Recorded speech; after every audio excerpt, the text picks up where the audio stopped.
Good afternoon. I'm calling to order this meeting of the Health, Environment, and Community Engagement Committee. I'm Councilmember Cam Gordon. I'm chair of the committee, and I'm joined today by council members Andrew Johnson, vice chair, Elizabeth Glidden, and Jacob Fry. We're a quorum of the committee, so we can conduct today's business. We have 4 items on our agenda. The first 3 items are all consent items. I'll read through those, and then if any committee member wants to pull something off, we can discuss it. The first item is accepting grants from the U.S. Food and Drug Administration. This is for voluntary National Retail Food Regulatory Program. Second item is confirming mayoral appointments to the Public Health Advisory Committee. These are 2 appointments, I believe. Sorry, just 1. The third item is confirming mayoral appointments for 2-year terms on the Minneapolis Advisory Committee on People with Disabilities. These are more appointments. I see 1, 2, 3 mayoral appointments for 2-year terms beginning January 1 and ending December 31st. And then another set of reappointments of 4 additional people. Are there any questions on any of those items, committee members? Seeing none, then I'll move all those items forward for approval. Please say aye if you're in favor. Aye. Any opposed? Those motions carry then. Now we'll move on to our discussion item. This is a discussion of our 2017 One Minneapolis fund request for proposals. Welcome, Cheyenne. Good afternoon, Chair Gordon, committee members. My name is Cheyenne Brodeen, and I am the Interim Community Engagement Manager in the Neighborhood and Community Relations Department.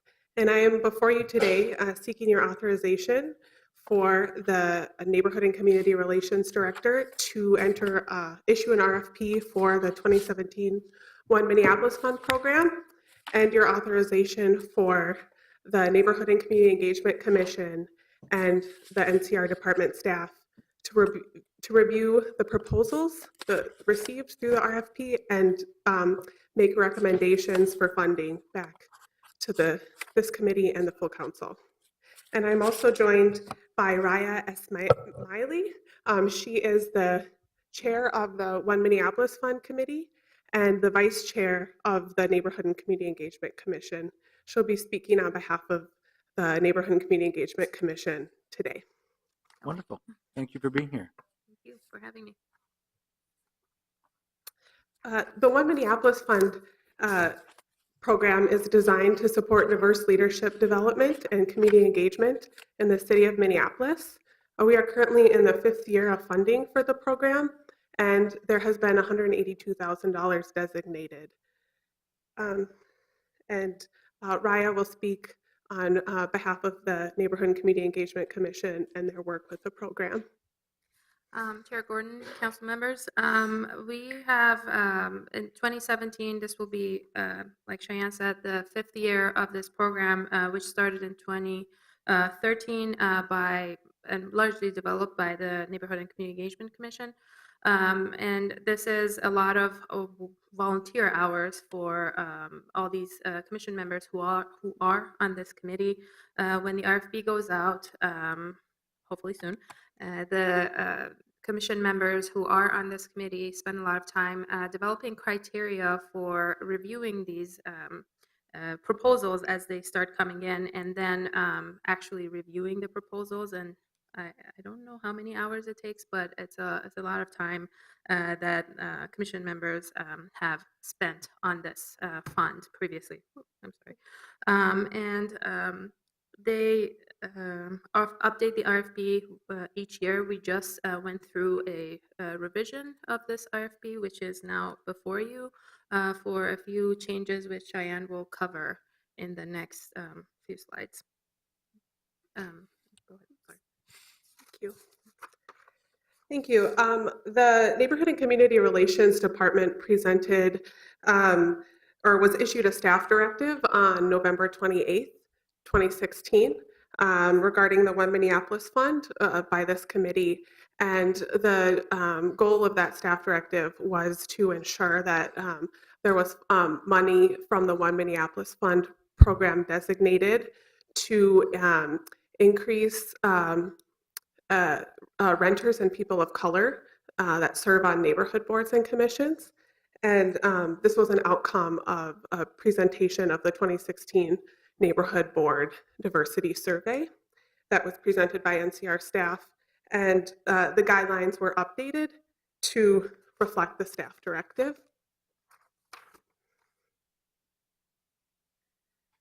So some of the updates that have been made to the RFP, we made updates to groups A and groups B in the guidelines. Group A was changed to focus directly on programs that prepare leaders to serve on neighborhood boards and commissions and city boards and commissions. And this change was made to address the council directive. And Group B, the preferred target audiences listed were based on the results of the 2016 diversity reports that the department prepared. And we wanted to ensure better alignment with the work of the department and this program by doing that. Additionally, $25,000 of the One Minneapolis Fund will be designated for city-initiated projects. Oftentimes, we work with cultural and community organizations to do outreach on city programs, and we feel that this would be a great way to tie the work of the department back to this fund and a great way to track that work that we do. And a few additional eligibility requirements were added for the 2017 RFP. One of them is you cannot be a past recipient of the One Minneapolis Fund with missing program requirements. And you also, applicants must be legal entities. And lastly, we made some updates to the application itself in the RFP.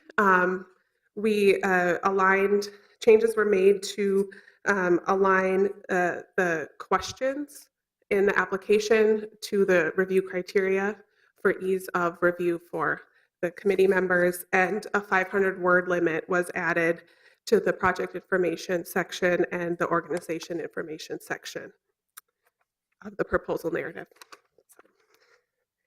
And the following is a timeline for the program moving forward. And the timeline was based on,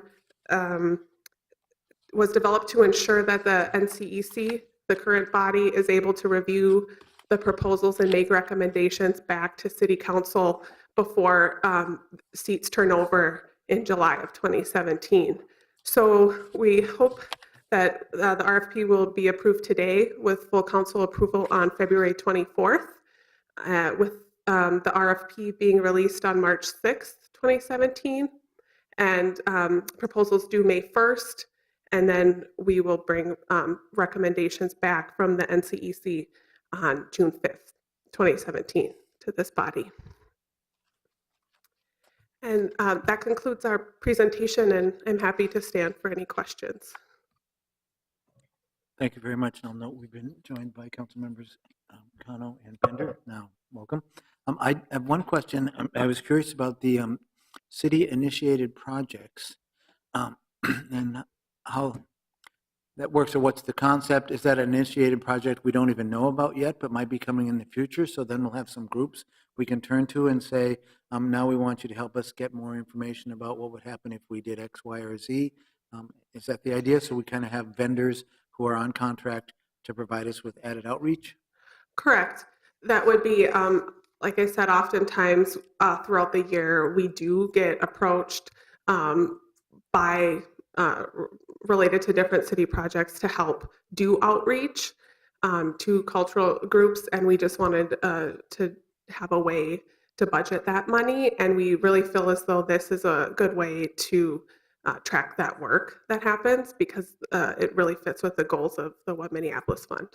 I think it makes a lot of sense. So then a department that would have a project would go to the NCR department or to the commission or to both and say, we would like to utilize this services or this program for us? Correct. And Chair Gordon and committee members, the NCEC will also be developing some guidelines around what projects may be eligible for those funds. Okay, that's good. It would be interesting to see how many people want to take advantage of this in terms of the city departments and the city staff, and then how soon the resources get depleted next year before we do it again? Or how much are we, how many different groups are we anticipating then would be able to have one of these contracts? That would be something that, or sorry, Chair Gordon, committee members, that's something that we're yet to be decided. And that would be the role of the NCEC to maybe help formulate what makes sense in terms of funding amounts. Maybe it's $2,000 as a cap for each of these projects to give you a rough estimate. Okay, appreciate that. Councilmember Connor has a question. Thank you, Mr. Chair. I wonder, could you go back a little bit on your slides to, there was this portion about renters, something about partnering with the City of Minneapolis to increase the number of renters and people of color on the boards. I think it's back one more. One more. Oh, wait, no, right there. So here we go. When Minneapolis work with and support neighborhood organizations to increase the number of potential neighborhood organization board members who are renters and people of color.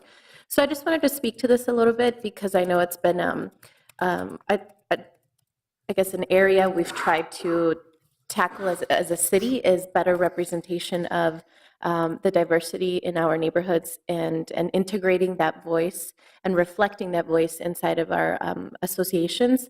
I wanted to just share one example which I think can help provide more flexibility in how we think about reaching that intended outcome.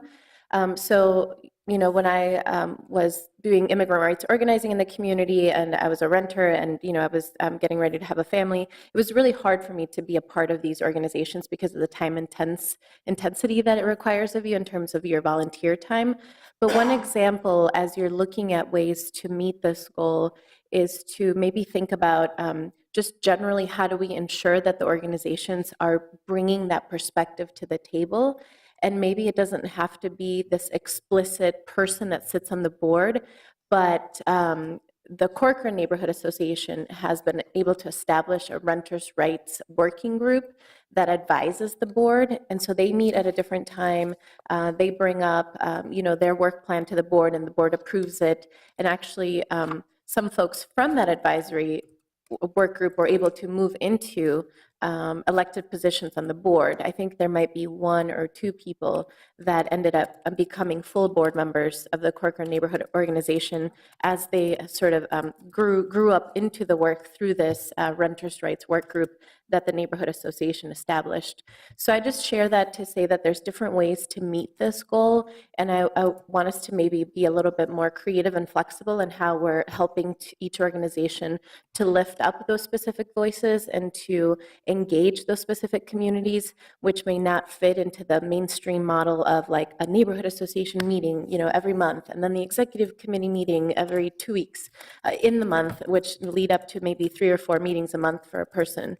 So, so there's different ways to achieve the goal of inclusivity, and I just want to share that as a model that you could explore and look at. And then as we look at these results over time, you know, I'll be watching that conversation closely too, because I know it's important for us to meet it, but I also want to make sure that we are, you know, putting as many strategies on the table to reach that goal so that we can ensure that this voice of people of color and renters is being integrated and included into the work of the neighborhood organization. But it's less for me about filling a position or checking off a box, but more about is the whole ecosystem of this organization able to lift up this voice in a meaningful way where, you know, a group of folks from that neighborhood can say, yes, we feel comfortable with how we're being represented, and this is how we support that work. And if you went to the Corcoran Neighborhood Organization, I know you would easily be able to meet with many of the renters in the area who would feel very included by the work that they've been doing over the last couple of years. So I just wanted to share that as something that I'm thinking about, and maybe we could build into the work as you're doing the One Minneapolis funds. Chair Gordon, Councilmember Cano, thank you for sharing that. I think it's a role that the Neighborhood and Community Relations Department should be playing, is taking those successful strategies and sharing them and ensuring that there are multiple ways for people to get involved. Thank you. Thank you very much. I don't see any other comments or questions then. So I will go ahead and move forward authorizing the director to issue the request for proposals and the commission and the community relations staff to review the proposals for funding for 2017 One Minneapolis Fund. Any discussion on the motions? All those in favor, please say aye. Aye. Any opposed, say no. Those motions carry. Thank you very much for the presentation. Thanks for being here. And that concludes our meeting for today. We are adjourned.